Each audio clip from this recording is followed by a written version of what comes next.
இன்றைய உணவு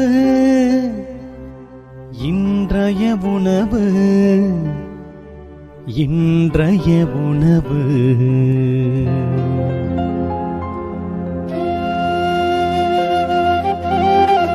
நற்செய்தி வழங்குபவர் தந்தை நிர்மல் ராஜ்.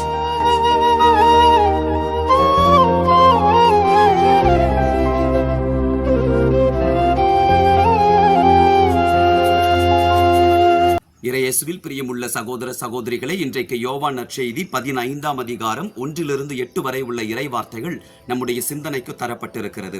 நானே திராட்சை கொடி, நீங்கள் அதன் கிளைகள் என்று ஆண்டவர் குறிப்பிடுகிறார். கொடியாகிய அவரோடு கிளைகளாகிய நாம் இணைந்திருக்கிற பொழுது கனியை கொடுக்கிறவர்களாக இருக்கிறோம். அன்பிற்குரியவர்களை, 2 குறிப்பிட்ட வார்த்தைகளை ஆண்டவர் அங்கே பயன்படுத்துகிறார். ஒன்று தரித்து விடுதல், இன்னொன்று கழித்து விடுதல். தரித்து விடுதல் என்பது ஆங்கிலத்தில் கட் ஆஃப் என்று நாம் எடுத்துக்கொள்ளலாம்.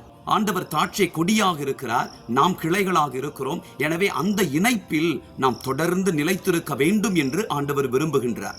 அவர் எதிர்பாராத ஒரு வாழ்க்கையை நாம் வாழுகிற பொழுது அந்த கொடியோடு இணைந்திருக்கிற நம்முடைய வாழ்வு, கிளையாகிய நம்முடைய வாழ்வு தரிக்கப்பட்டுவிடும். கொடிக்கும் கிளைக்கும் தொடர்பே இல்லாதபடி ஆகிவிடும். ஆகையினால் ஆண்டவர் நமக்கு எப்படிப்பட்ட வாழ்க்கையில ஒரு பயிற்சியை கொடுக்கிறார் என்றால், கழிக்கின்ற ஒரு பயிற்சியை கொடுக்கிறார். ஆண்டவர் நம்மை ஒவ்வொரு நாளும் கழித்து கொண்டே இருக்கிறார். கழித்தல் என்பது ப்ரூனிங். ஒரு செடியோ ஒரு மரமோ நன்றாக வளர்ந்து அதிகமான பலனை கொடுக்க வேண்டும், கனிகளை மக்கள் சுவைக்க வேண்டும் என்றால் அந்த மரங்களை கழிப்பது என்பது மிக மிக முக்கியம். அவ்வப்பொழுது அந்த மரங்களை நாம் கழித்தால் நிறைய பலனை அதனால் நாம் பெற்றுக்கொள்ள முடியும். அன்பிற்குரியவர்களை, ஆகையினால் ஆண்டவர் நம்முடைய வாழ்க்கையிலும் கழிக்கின்ற பணியை ஒவ்வொரு நாளுமே மேற்கொள்ளுகிறார். அந்த பயிற்சிக்கு உட்பட்ட மக்களாக நாம் இருக்க வேண்டும்.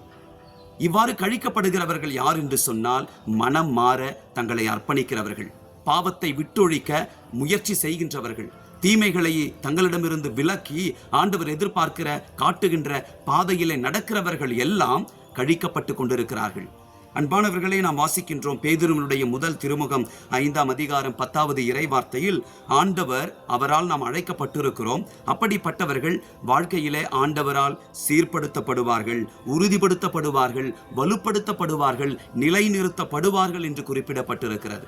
அன்பானவர்களே, நாம் கழிக்கப்பட ஆசைப்படுகிறோமா அல்லது தரிக்கப்பட ஆசைப்படுகிறோமா? ஆண்டவரால் நாம் கழிக்கப்பட நம்மை நாம் அர்ப்பணித்தால் அவர் கொடுக்கிற பயிற்சியில் நாம் நிலைத்து நிற்கிறோம். ஆண்டவர் நமக்கு ஆசீரை பொழிவார் என்று அர்த்தம். ஒருபோதும் நாம் தரிக்கப்பட்டு விடவே கூடாது. தரிக்கப்படுகின்ற நம்முடைய வாழ்க்கை எப்படிப்பட்டதாக இருக்கும் என்றால், அது உலர்ந்து போகும், அது நெருப்பிலிட்டு எரிக்கப்படும், பயனில்லாமல் போய்விடும். நெருப்பிலிட்டு எரிக்கப்படும், பயனில்லாமல் போய்விடும். அன்பின் ஆண்டவரே, நீரே எங்களுக்கு இந்த மனித வாழ்வை ஏற்படுத்தி கொடுத்தீர். வாழ்க்கைக்கான பாடங்களையும் நீர் எங்களுக்கு கற்றுக் கொடுத்து கொண்டிருக்கிறீர். ஆண்டவரே, நீர் கொடுக்கிற இந்த வாழ்க்கை பாடங்கள் எல்லாம் எங்கள் வாழ்விலே கழிக்கக்கூடியதாக இருக்கட்டும். ஒருபோதும் உம்மை விட்டு தரிக்கப்படுகின்ற கிளைகளாக நாங்கள் இருந்துவிடவே கூடாது ஆண்டவரே. மாறாக நீர் தருகின்ற வாழ்க்கை பயிற்சியை நாங்கள் முனைப்போடு இருந்து ஏற்றுக்கொள்ள, உம்மிடமிருந்து பலவற்றை கற்றுக்கொள்ள, நீர் காட்டுகிற வாழ்க்கை பாதையிலே பயணித்திட எங்களை அர்ப்பணிக்கிறோம். இயேசுவின் நாமத்தில் ஜெபிக்கிறோம் பிதாவே. Amen. God bless you.